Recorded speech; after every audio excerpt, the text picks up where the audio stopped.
Hi, welcome to Bearded Meeple. Over time, things can look better with age. See what I mean? And today, we're going to take a look at a classic area control game for 2 to 4 players, ages 8 plus, and it'll play in about 40 minutes. Now, they've freshened up the art, and by doing so, they've revitalized a classic game and introduced it to a whole new generation of gamers. It's brought to us by Foxmind. It's Manhattan. Let's take a look at it. I wonder if I should freshen up my look. We have the start player token, and each player will receive a supply consisting of 1, 2, 3, and 4-story buildings. They're a limited supply, so strategize carefully. And then we have the cards. There are 5 of each type. Each city consists of a 3x3 grid. By playing a card based on your orientation facing the board, it will indicate where you can construct a building in that city's location. Let's take a look at the board, the setup, and the gameplay. The board consists of 6 cities, and each city is built in a 3x3 grid. The players have their buildings, their player board, you shuffle the deck, and deal each player 4 cards. The game will last 4 rounds, and in each round there are 6 turns. On your turn, you will play a card and commit a building to a location in a city. At the beginning of each round, players will take turns selecting buildings from their supply and placing them on their player board. These 6 buildings will be used for that round and are committed. You cannot change buildings during the round. As I said, on your turn, you will select a card from hand and place a building based on the orientation of the board facing you.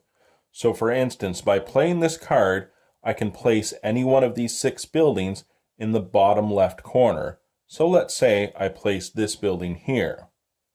As gameplay progresses, if another player had played this card, it's from his orientation. So now the bottom left corner would be this location. And that is how you will interact with your opponents based on how cards are played in a city. A card is discarded, you draw a new card into your hand, and it's the next player's turn. Let's take a look at a few placement rules and how scoring is going to work. As gameplay progresses and the cities become populated with buildings, Blue, she has played in this city. On my turn, I play a card allowing me to play in the middle of the top row.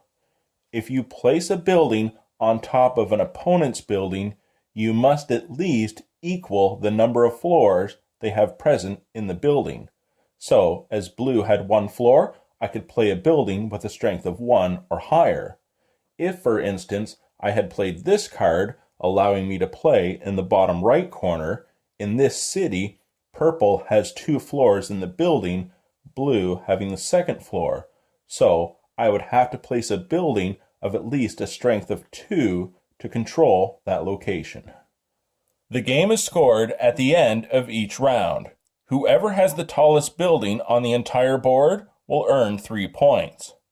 Then, city by city, whoever controls the most area by having the most buildings will earn 2 points a city. Then, for the entire board, for every building you control, you'll earn 1 point. And by playing your cards, playing buildings, and more importantly, on top of opponents' buildings, at the end of 4 rounds, whoever has the most points will win. And that, my friends, is Manhattan. Now, a couple of things I'd like to say. First off, I absolutely love abstract games, and I'm glad to see that they've brought this classic back to life. Because some games, while they will have sustainability, there are so many games brought out every year that some just get lost in the shuffle, and it's nice to see certain games brought back to the gaming consciousness. I love the new artwork. It really makes the game pop. Now for gameplay itself, 2 players, this game definitely comes alive at 3 or 4, possibly 4 being the best, because that way you're really getting the player interaction. And speaking of which, don't just play your game, make sure you're trying to cut off opponents so they don't win. I enjoy it. I hope you get a chance to check it out. I'll talk to you again soon.